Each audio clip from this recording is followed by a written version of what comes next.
say is that half of the people who were listening to me were like, oh, I love that music, that's so cool. And the other half were like, oh, no. I'm going to hear that all. So there we are. Okay. Well, wonderful to hear your talk, Tricia, and we had looking forward to hearing what the audience has to bring to the discussion later at the panel. But in the interim, we had some questions come in via Twitter. The first one was, if someone identifies their dog as dominant, what would you want them to understand? You know, is that a useful label to say, my dog is dominant? It could be. It could be. I would argue it's not a useful label necessarily in the relationship between you and your dog, just because we don't even know how dogs see us yet. So might it relate? We don't know. We just don't know. But between dogs, it could be very helpful to understand, if you have a group of dogs, that there is a certain social hierarchy, and that if you have a dog who is sort of higher in the hierarchy, in that all the dogs have basically agreed, remember it's an agreement and it's a prediction, that if a pork chop falls on the floor, that dog is going to get it. Example, I had a massive 100-plus pound Great Pyrenees, Tulip. Tulip lived in the house a lot. She was out a lot guarding my sheep, but she also lived in the house, and a slew of border collies and other dogs.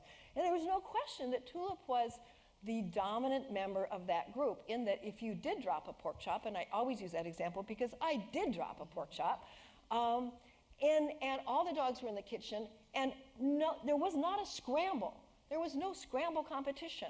Basically, Tulip got the pork chop until I asked her to give it back to me, and all the other dogs backed up and went, damn. Damn. Shoot. Now, there are all kinds of complications because Pippi, this aggressively obsequious border collie, could get things out of Tulip's mouth that Tulip wanted, but she would use this sort of, I would call it being aggressively obsequious, so she would give all this appeasement behavior. She'd sort of crawl her way up to Tulip and wait and look and thump, thump, thump tail and then she'd start doing active submission. Oh, God, I use that phrase. Lick, lick, lick, lick, lick, lick, and Tulip was like that, and Tulip would finally walk away, and Pippi would get the bone. So there are lots of things to get what you want, but having a social hierarchy is one of them. One question came in from Quebec, and it was, do you think that some trainers confuse the D word with dog's temperament instead of seeing it as situational? Great question. Yes, I do. And remember, one of the take-homes from all 3 days is the importance of situational, is importance of context. So one of the misrepresentations of this concept that you see a lot is, well, you know, if you have a dominant dog, then he has dominance over everybody in all contexts. That's not true. That's not how it works. You have a dog who doesn't care about anything except his sleeping place. That's all he cares about. So you have to think of context, motivation. Again, it's a prediction and it's an agreement about how to resolve conflicts. That's all it is. And they decide what's a conflict or not. We don't, they do. Julie in Seattle wanted to know, if dominance is access to resources, how is the alpha role relevant, and does it even exist in terms of dog context? Or in regards to dog training? So I don't think it is, because as I said, first of all, I don't think we know enough about even how dogs see us. Second of all, well, there's so many answers to that. How long do we have? We can also bring that into the panel. Yeah, we can. That's a big one. Let's revisit that on the panel, because I really want to hear what my colleagues have to say about it. So let's bring that one back, because it's a really good one. It deserves more time. Okay. Another question came in is, do you train dogs to not do certain, quote, dominance displays like mounting, whether or not you want to call that, or just let it be? You know, so if they're, that's the question. Yeah, that's a good one. It depends. Back to my favorite phrase of all. If two dogs are interacting, in what appears to be a mutually, in which both dogs are initiating sort of equally. Dogs seem to be mutually engaged. No dog is trying to get away. And one dog happens to mount another. I think pretty much nothing of it. On the other hand, you'll see situations in which one dog is sort of obsessively, continually mounting another.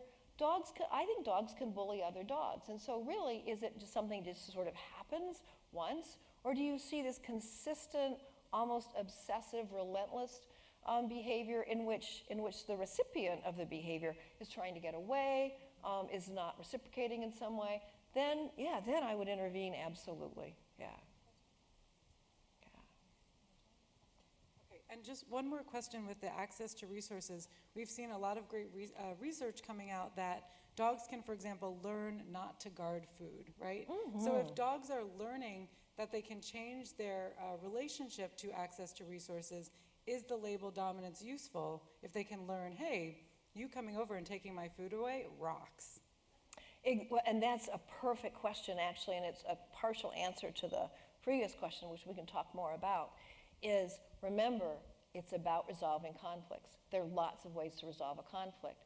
And so that is exactly what I do with resource guarding. I basically teach a dog, if you let me take something you want away, you know what? You're going to be really happy. You're going to feel good about it. That's the resolution of the conflict. So we don't think of it in terms of conflicts, but there are all kinds of ways to resolve them, and using positive reinforcement, teaching a dog like, I love it when you take that out of my mouth because I'm going to get chicken. You know, and that's a wonderful way to resolve a dog's internal conflict, is I really want the chicken, and I need to fight for it. Wonderful. Well, you've discussed this a lot on your blog, The Other End of the Leash, and I know a lot of people will be joining you for a continued conversation on this topic, so thank you so much. And certainly, if anyone would like to get any of Tricia's books, we know that Dogwise Publishing have 25% off all books associated with our speakers at this event. We'll be going to a short break now, so everyone can stretch their legs. And we'll be back at 10:30 with James Serple, and he's going to talk to us about the influence of dog handler personality on the behaviour of dogs. Thank you, Tricia. Thanks, Tricia.